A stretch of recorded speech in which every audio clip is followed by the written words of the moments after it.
할렐루야. 6월 11일 금요일 새벽 기도를 시작하도록 하겠습니다. 사도신경으로 우리의 신앙을 고백하시겠습니다. 나는 전능하신 아버지 하나님 천지의 창조주를 믿습니다.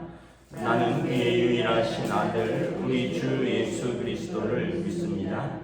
그는 성령으로 잉태되어 동정녀 마리아에게서 나시고 본디오 빌라도에게 고난을 받아 십자가에 못 박혀 죽으시고 장사된 지 사흘 만에 죽은 자 가운데서 다시 살아나셨으며 하늘에 오르시어 전능하신 아버지 하나님 우편에 앉아 계시다가 거기로부터 살아있는 자와 죽은 자를 심판하러 오십니다. 나는 성령을 믿으며 거룩한 공교회와 성도의 교제와 죄를 용서받는 것과 몸의 부활과 영생을 믿습니다. 아멘. 찬송가 337장 찬양하시겠습니다. 찬송가 337장입니다.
시편입니다.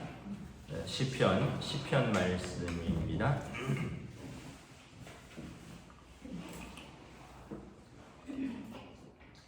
다 찾으신 줄 알고 저와 여러분들이 한 절씩 교독하도록 하겠습니다. 시편 말씀입니다. 여호와여 어찌하여 멀리 서시며 어찌하여 환난 때에 숨으시나이까.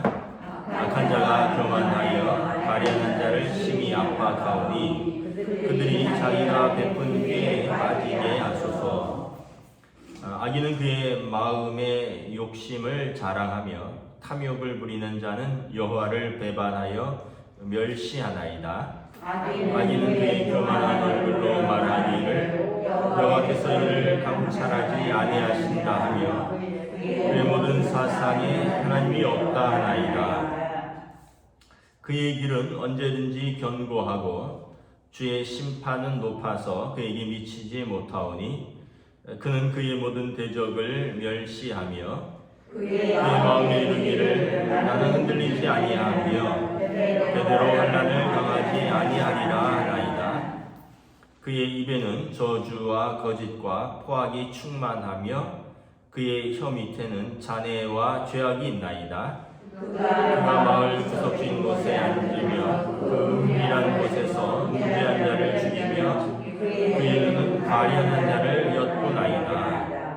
사자가 자기의 굴에 엎드림같이 그가 은밀한 곳에 엎드려 가련한 자를 잡으려고 기다리며 자기 그물을 끌어당겨 가련한 자를 잡나이다. 그가 부풀려 엎드리니 그의 포악으로 말미암아 가련한 자들이 넘어지나이다. 그가 그의 마음에 이르기를 하나님이 잊으셨고 그의 얼굴을 가리셨으니 영원히 보지 아니하리라 하나이다. 여호와여 일어나옵소서. 하나님이여 손을 드옵소서. 가난한 자들을 잊지 마옵소서. 어찌하여 악인이 하나님을 멸시하여 그의 마음에 이르기를 주는 감찰하지 아니하리라 하나이까. 주께서는 보셨나이다. 주는 재앙과 원한을 감찰하시고 주의 손으로 갚으려 하시오니 외로운 자가 주를 의지하나이다. 주는 벌써부터 고아를 도우시는 이신이다. 악인의 팔을 꺾으소서. 악한 자의 악을 더 이상 찾아낼 수 없을 때까지 찾으소서. 여호와께서는 영원 무궁하도록 영원히 이방 나라들이 주의 땅에서 멸망하였나이다. 여호와여 주는 겸손한 자의 소원을 들으셨사오니 그들의 마음을 준비하시며 귀를 기울여 들으시고 고아와 압제당한 자를 위하여 심판하사 세상에 속한 자가 다시는 유혹하지 못하게 하시리이다. 아멘. 할렐루야. 오늘도 새날이 시작되었습니다. 하나님께서 은혜와 평강으로 함께하여 주시기를 축복합니다.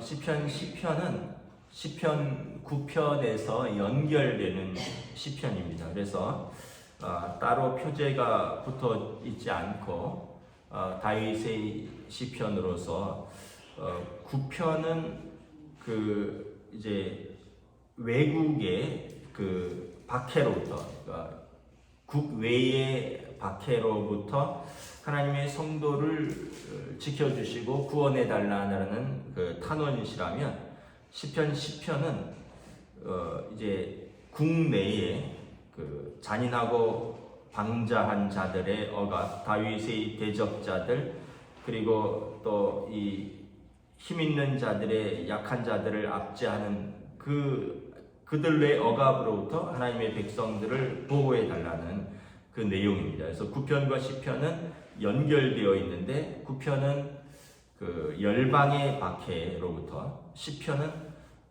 그 이스라엘 안에서 잔인하고 또 방자한 자들의 그 억압으로부터 하나님의 백성을 보호해 달라는 탄원시인 거죠. 특별히 이제 이 1편에 보면 1절에 보면 여호와여 어찌하여 멀리 서시며 어찌하여 환난 때에 숨으시나이까. 이제 시편 기자의 편에서 보시면 하나님이 이 악에 직접적으로 개입하지 않으시는 것처럼 보인다는 거예요. 이제 결론은 그렇지 않은데 그 과정 속에서는 너무 과정이 힘들고 또 어려워서 하나님이 환난 때에 숨어 계시는 하나님처럼 느껴진다는 거죠. 막 악인의 횡포는 바로바로 드러나고 악인들은 곳곳에 널려 있는데 공의의 하나님, 심판의 하나님은 너무 천천히 반응하시고 그 환난 때에 안 계시는 것 같다라는 거죠. 환난 때에 숨어 계시는 하나님 같다라는 것입니다. 그래서 어떤 신학자는 숨바꼭질 하시는 하나님 뭐 이런 표현을 쓰기도 했습니다. 막 찾으려고 하면 하나님 찾기가 어렵다는 거죠. 그런데 이제 다윗은 이제 이러한 모든 과정을 거쳐서 이제 하나님의 공의를 선포를 하는데 어쨌든 그 과정에서는 나의 환난 중에 나의 고난 중에 하나님은 멀리서 계시다라는 그런 고백을 하는 거죠. 2절에 보면 악한 자가 가련한 자들을 심히 압제한다라는 것입니다. 뭐 예나 지금이나 여러분 악한 자와 교만한 자들은 약한 자와 또 가난한 자들을 가련한 자들을 학대하고 압박하는 사람들입니다. 그들을 고소합니다. 하나님 그들이 자기가 베푼 꾀에 빠지게 하옵소서. 3절에 보면 그 악인은 자기 욕심 때문에 그렇습니다. 자기 탐욕 때문에 그렇습니다. 그래서 이스라엘 백성들은 다 하나님을 섬기는 사람들인데 그들이 하나님을 배반하고 하나님을 멸시하고 그래서 그가 그의 욕심을 채우고 탐욕을 채우고자 그렇게 악을 행한다라는 것입니다. 4절에 심지어 그는 그 교만한 얼굴로 하나님께서 알지 못한다 이렇게 말하신다는 거죠. 감찰하신다는 하나님이 알고 계신다. 뭐 우리도 어떤 부서에 보면 감찰부가 있잖아요. 감사, 감찰 어떤 것을 살피고 시시비비를 가리는 거죠. 하나님은 숨어 계시고 하나님은 다 알지 못하신다. 그래서 하나님이 알지 못하시니까 그 교만한 얼굴을 든다라는 거죠. 그래서 하나님이 알지 못하시고 하나님이 감찰하지 못하시고 그래서 결국은 하나님을 부정한다라는 거죠. 4절에 하나님은 없다 하나이다. 이스라엘 백성 중에서도 그런 사람이 있다라는 거죠. 하나님의 백성으로 부름받았으면서도 악인은 교만한 자는 하나님을 없다 여기고 하나님 앞에서 그 교만한 얼굴을 들고 자기 탐욕을 채우기 위해서 가련한 자들을 핍박하는 악인들이라는 것입니다. 5절에 보면 그래서 그를 충고하는 자들을 비웃습니다. 그 악인의 길이 자기들이 생각할 때 언제든지 견고하고 주의 심판은 높아서 그에게 미치지 못한다라는 거죠.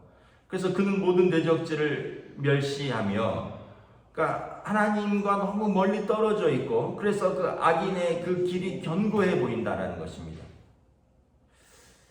그래서 이 6절에 보면 그는 마음에 이렇게 이야기를 한다는 거죠. 악인이 나는 흔들리지 아니하며 대대로 환난을 당하지 아니하리라. 무슨 말이냐면 나는 망하지 않을 것이다. 하나님이 살아있다라면 나는 그렇지 않겠지만 이 악인이 하나님이 안 계시기 때문에 나는 환난을 당하지 않을 것이고 나는 망하지 않을 것이다. 이렇게 대놓고 장담한다라는 것입니다. 그 악인의 입에는 저주와 거짓과 포악이 충만하며 그의 혀 밑에는 잔해와 죄악이 있나이다. 그래서 하나님을 없다 하니 그는 입만 열면 저주, 거짓, 또 이 포악한 말들이 가득하다라는 거죠. 독설이 가득하다라는 것입니다. 8절부터 10절에 보면 그 악인 때문에 계속 희생자들이 늘어납니다. 그가 마을 구석진 곳에 앉으며 그 은밀한 곳에서 무지한 자를 죽이며 그의 눈은 가련한 자를 엿보나이다. 자기 탐욕을 채우려고 그 교만한 얼굴로 무지한 자들을 죽이고 가련한 자들을 엿보면서 9절에 보면 사자가 굴에 엎드려 있다가 이제 그 사슴이나 먹잇감이 지나가면 확 튀어나와서 잡아서 가듯이 그 악인이 은밀한 곳에 엎드려서 덫을 놓고 있다가 가련한 자를 잡으려고 기다린다는 거죠. 그래서 가련한 자들이 지나가면 그물을 끌어당겨 그 가련한 자를 잡나이다. 그 사사기나 또 그 역대상하 이런 데 보면 이제 아합 왕이 나봇의 포도원을 빼앗죠. 나봇은 이제 아합 왕이 네 포도원이 좋으니까 그 포도원을 내가 사겠다 처음에는 제안을 합니다. 근데 이제 나봇이 그것은 조상 대대로 물려받은 땅이라 팔 수 없습니다. 이스라엘 사람들은 그 12지파가 분배받은 땅이 있죠. 그래서 이것이 이제 조상 대대로 물려가는데 그 지파의 땅을 다른 지파에 웬만하면 팔지 않죠. 근데 이제 아합 왕이 그걸 이제 뺏으려고 하는데 살려고 하는데 안 사고 못 사고, 그래서 집에 와서 근심하니까 그 악한 왕비 이세벨이 왕이여 왜 근심하나이까, 그래서 이래 하다 했더니 아니 이스라엘의 존귀한 자가 어떻게 그 비천한 자 때문에 마음에 근심하느냐, 걱정하지 말라 내가 해결하겠다 하고는 비루한 사람들을 사서 그가 나봇이 하나님과 왕을 저주했다라는 거짓 증인을 세우고 나봇을 돌로 쳐서 죽게 하고 나봇의 포도원을 빼앗아 버리죠. 그러니까 이러한 일들이 그때나 지금이나 힘 있는 자들이, 탐욕스러운 자들이, 그리고 이 악인들이 은밀한 곳에 가만히 엎드려서 약한 자들, 가련한 자들을 자기 욕심과 자기 탐욕과 자기 교만으로 이제 잡아내고 또 그물을 치고 기다린다라는 것입니다. 그래서 그가 구풀에 엎드러지니 그의 포악으로 말미암아 가련한 자들이 넘어지나이다. 지금 계속 하나님 앞에 탄원하는 겁니다. 하나님 언제까지 이것을 보고 계실 겁니까? 성도들의 그 계속 희생당하는 현실을 이제 다윗 왕은 고발합니다. 악인은 그의 마음에 이르기를 하나님이 잊으셨고 그의 얼굴을 가리셨기 때문에 영원히 보지 아니하리라.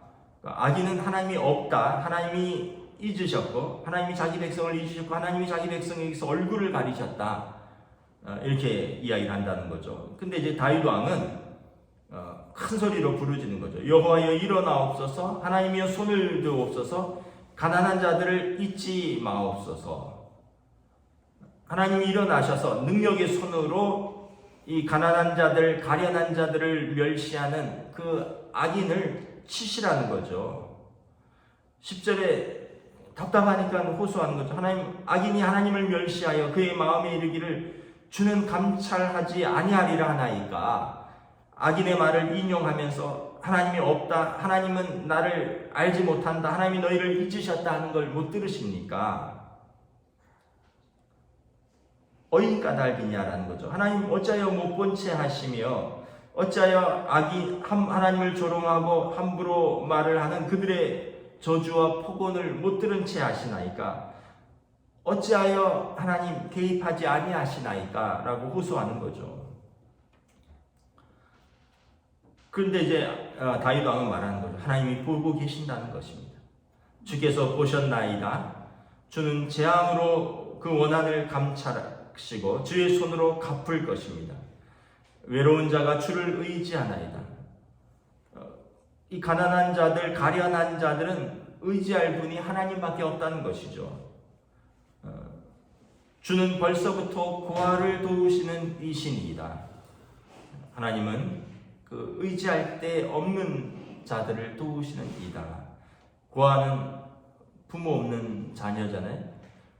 여러분 부모 없으면 누가 그를 돕겠습니까? 그러나 하나님께서 고아를 도우신다는 것입니다. 구약 성경의 정신은 하나님은 약한 자의 편이십니다. 고아의 편이고 과부의 편이고 종의 편이고 나그네의 편이십니다. 이제 악인의 팔을 꺾어 주시옵소서. 악한 자의 악을 더 이상 찾아낼 수 없을 때까지 하나님 다 찾으시고 샅샅이 찾아서 밝혀주시옵소서 호소하는 거죠. 이 탄원시입니다. 이제 이 다윗 왕이 이렇게 할 수 있는 이유는 하나님만이 유일한 소망이시기 때문에 그런 것이죠. 16절에 보면 여호와께서는 영원 무궁하도록 왕이십니다. 이방 나라들이 주의 땅에서 멸망하리이다. 이 모든 열방들의 왕이라는 것입니다. 그래서 모든 나라들의 다스리시고 통치하시는 그 하나님께서 영원 무궁토록 우리의 왕이 되시니 나는 그 하나님을 믿는다는 거죠. 나의 왕 되신 하나님을 내가 신뢰한다는 것입니다. 그분이 의인을 그냥 버려두지 아니하실 것이고 그분이 악인을 응징할 것을, 심판할 것을 나는 믿는다라는 것입니다. 그래서 17절에 보면 작은 자나 낮은 자의 호소를 들으신다라는 것입니다. 여호와여 주는 겸손한 자의 소원을 들으셨사오니 그들의 마음을 준비하시고 귀를 기울여 들으시고, 그래서 이 모든 억울한 자들의 그 원수들을 갚아주시고 신원해 주시는 하나님, 심판하시는 분이시다. 18절에 고아와 압제당하는 자를 위하여 심판하시고 세상에 속한 자가 다시는 위협하지 못하게 하시리로다. 그러니까 이 상선벌악이죠. 선을 상주고 악을 벌주는 이 권선징악, 선을 권하고 악을 징벌하는 이 뿌린 대로 거두는 그 공의의 하나님, 그 심판의 하나님께서 우리 왕이 되시고 그 하나님이 결코 좌시하지 않으신다는 것을 내가 믿기 때문에 나는 하나님께 호소하겠다라는 것입니다. 그래서 어떻게 보면 이 극악무도한 자들이 이 세상을 주름잡고 불의한 자들이 형통한 것 같고, 그리고 착한 백성들이 이제 이런 절절한 호소의 사람들은 하나님이 어디 계시느냐 라고 하지만 하나님은 다 보시고 들으시고 개입하신다는 것입니다. 이 다윗 왕의 이러한 그 소리를 하나님이 다 들으셨기 때문에 여러분 사울 왕가가 무너지고 다윗을 하나님께서 세우시는 거죠. 근데 다윗은 자기의 억울한 원수를 갚아달라 하지 않았습니다. 물론 이제 자기도 억울하지만 그 사울 시대에 보면 억울한 사람들이 많았습니다. 다윗 왕이 아둘람이라는 굴에 숨어 있을 때입니다. 사울 왕 아래에서 그 고난당하고 또 핍박받던, 그리고 그 사울 왕 밑에서 기생하던 그 탐욕스러운 자들로부터 압제당하는 많은 사람들이 다윗 왕에게 모입니다. 용사가 400명이나 모입니다. 아둘람 공동체라고 하는데, 이제 다윗 왕이 서서히 그 섀도우 캐비넷이라 그러죠. 이제 정권을 잡을 준비를 하기 위해서 인재들이 다윗에게 이렇게 모여듭니다. 다윗은 도망자고 굴에 숨어 사는데 사람들은 누가 선이고 누가 악인지를 아는 거죠. 점점 사울에게서 인재들이 빠져나와서 다윗에게로 모이는데, 이게 아둘람 공동체 장수들이 400명이나 모였다는, 지혜자들이, 장수들이, 학자들이 모이는 거죠. 그러면서 뭐라고 나와 있냐면 사울 왕 아래서 억울하고 핍박받고 이런 사람들이 모여서 이제 또 어떻게 보면 다윗 왕 혼자만이 아니라 그 시대가 그런 시대였다라는 거죠. 그래서 결국은 하나님께서 눈 감으시는 것이 아니라 못 들으시는 것이 아니라 하나님께서 고개를 돌리시는 것이 아니라 하나님이 다 보고 계시고 하나님의 때에 하나님의 방식으로 하나님이 개입해 주셔서 결국 의인이 또 선한 자가, 하나님을 찾는 자가 하나님께서 세우시고, 그리고 악인은, 교만한 자는, 그리고 약한 자들을 압제하는 자들은 심판 아래 있다는 것을 보여주는 것이죠. 오늘도 우리가 이렇게 우리의 삶을 살다 보면 뭐 여러 가지 어려운 일도 있을 것이고 억울한 일도 있을 것입니다. 하나님 살아계시다면 왜 이렇게 나에게 억울한 일이 많습니까? 뭐 이런 또 고백을 개인적으로 하실 수도 있고, 또 하나님 주변에 저런 악인은 어떻게 저렇게 잘 살아 보이고 형통해 보입니까? 이 다 하나님 앞에서의 탄원이죠. 근데 여러분 다 하나님 앞에 서는 날이 올 것입니다. 하나님께서 보시고 감찰하시고 들으시고 귀 기울여 들으시고, 그리고 하나님의 손을 드실 때가 올 것이다. 우리는 이것을 믿는다는 거죠. 그러니까 여러분 우리 역사를 보면 하나님이 안 계신 순간 같지만 하나님이 다 개입을 하셨습니다. 여러분 어제가 그 60항쟁 기념일이었습니다. 6월 10일이죠. 1987년 6월 10일 60항쟁 기념일이었습니다. 이런 얘기하면 질색하는 분들이 많은데 대한민국의 민주화의 역사입니다, 여러분. 1960년 3월 15일 부정선거로부터 시작돼서 4월 9일 4.19 학생운동들이 일어나는 거죠. 그리고 1979년도에 유신철폐와 여기에 대해서 부산 마산에서 항쟁이 일어나죠. 부마항쟁이라고. 그 당시 19세의 대학생 김주열 군의 그 눈에 체류탄이 박힌 채로 마산 앞바다에서 떠오른 거죠. 돌을 시체를 몸에 달아서 마산 앞바다에 던졌는데 그것이 떠오르지 않습니까? 이러면서 이제 부산대에서부터 시작해서 경남대, 부마 사태가 이제 본격적으로 일어나고, 그러면서 이제 1980년에 광주 민주항쟁으로 이어지는 거죠. 그때는 사실은 서울에서 집회를 하려고 했는데 워낙 희생이 커질 것 같아, 부마 사태 이후로 희생이 커질 것 같다고 해서 서울대에서 주관하는 그 서울역에서 계획했던 그 서울역 집회를 이렇게 돌아가게 됩니다. 그 교수들의 설득과 지도부의 판단으로 서울에서 지금 부산에서 이렇게 큰 희생이 있었는데 우리가 학생들이 서울역에서 집회하는 게 좀 위험하다, 희생을 줄이자 해서 이제 이 서울역 회군 사태라 그랬는데 서울역에서 이걸 계획을 철수하고 돌아가자 이제 신군부가 더 압제해도 되겠구나. 그래서 이제 광주항쟁에서 계엄군을 투입하는 거죠.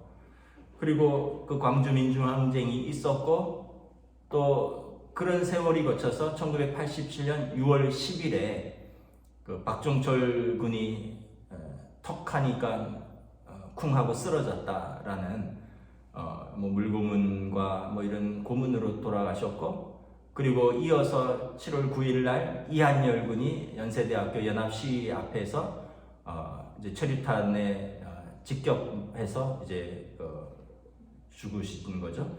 그러면서 이제 체육관 선거에서 대통령 직선제로 바뀌고 이제 전두환 씨가 물러나는 계기가 되는 거죠.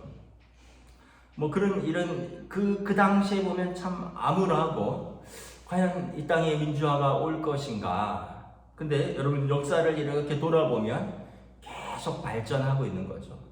그러면서 한 발자국 한 발자국 또 희생자들이 있고 또 거기에 지금 생각하면 학생들이 제일 순수하고 학생들이 제일 열정적이라는 것을 깨닫습니다. 부마 사태 때도 여러분 그 부산대학교가 중심이었습니다.